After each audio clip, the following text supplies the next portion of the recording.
Ilonggo. Damo nga gasalamat sa pagtanggap nyo sa unang hirit dyan. Yes, at ang saya nga first time mo sa magdinagyan sa Yes. Iloilo talaga pa mismo. Tapos agad, anong experience mo ate? Pa-share naman dyan. Sobrang okay ng mga tao, sobrang festive. Tapos parang very common yung basta nagkasalubungan. Happy Dinagyang, Happy Dinagyang. Okay, ganyan automatic sila. na talaga. Totoo.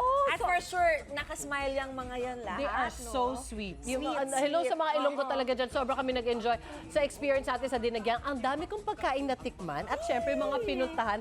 Kaya eto po, panoorin nyo ito. Salamat sa mga pasalubong! Oh yes! Welcome!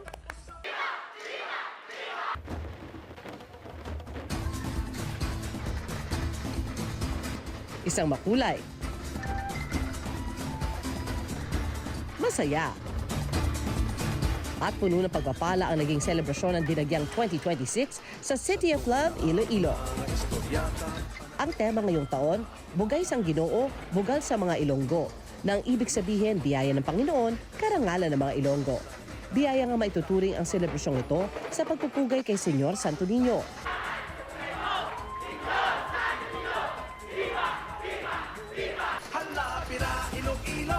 Maayong aga from Iloilo City. Welcome to Dinagyang Festival!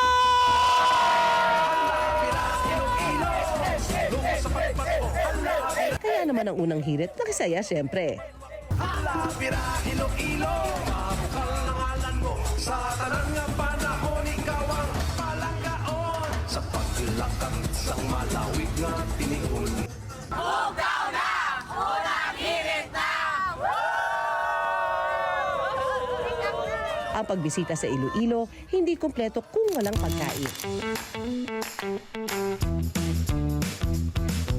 Ang Iloilo po ay tinaguri ang UNESCO Creative City of Gastronomy at isa sa mga pinagmamalaki nila ay ang Pansit Molo. Yan! Umuusok-usok pa, ha? Okay, nung bata din ako, na-confuse ako kasi hinahanap ko yung pansit doon sa Pansit Molo, di ba? Wala siyang pansit as we know it, like walang bihon or canton or Mickey, walang ganon.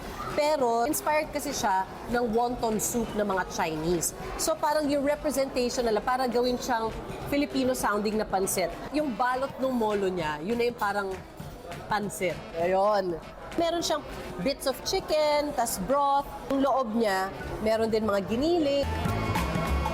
Sarap.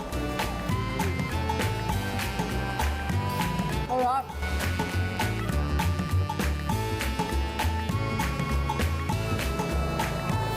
Oh, namit. Ilan din sa di dapat palampasin kapag nasa Iloilo, pinipilahan mula 1978 ang giant siopaw na ito. Must try ang kanilang queen siopaw na halos singlaki ng mukha ng isang tao. Meron itong itlog, bacon Chinese sausage at chicken pork adobo sa loob. And speaking of legendary, since 1940 pa, ang dinarayong kapihang ito sa La Paz Market. Mula noon hanggang ngayon, tradisyonal pa rin ang paggawa nila ng kape gamit ang kolador o ang coffee strainer at ang takore o kettle.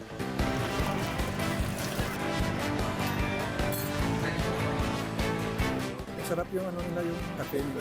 Parang native, iba yung the way sila magla ng coffee nila. Hindi ko rin pinalampas ang selebrasyon pagsapit ng gabi. Maayong gabi, Iloilo, straight from the heart of the City of Love. Magliliwanag ngayong gabi ang Iloilo Business Park para sa kanilang Dinagyang Illumination kung saan magsasama-sama ang musika, ilaw at ang sigla natin sa ating lahat ng Dinagyang. Ayan na!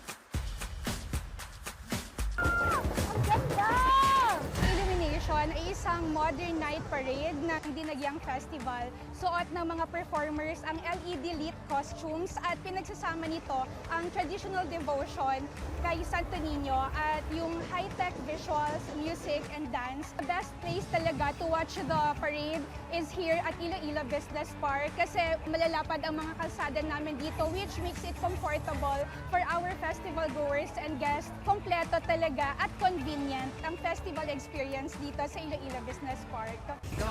Palanggaon! Halabira, Iloilo! Kung sa pagpapalabira, Iloilo! Maahong mabanwak ko, halabira!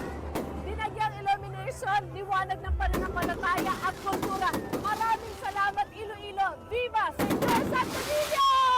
Woo! Iloilo! Viva Señor Santo Niño! Halabira, Iloilo!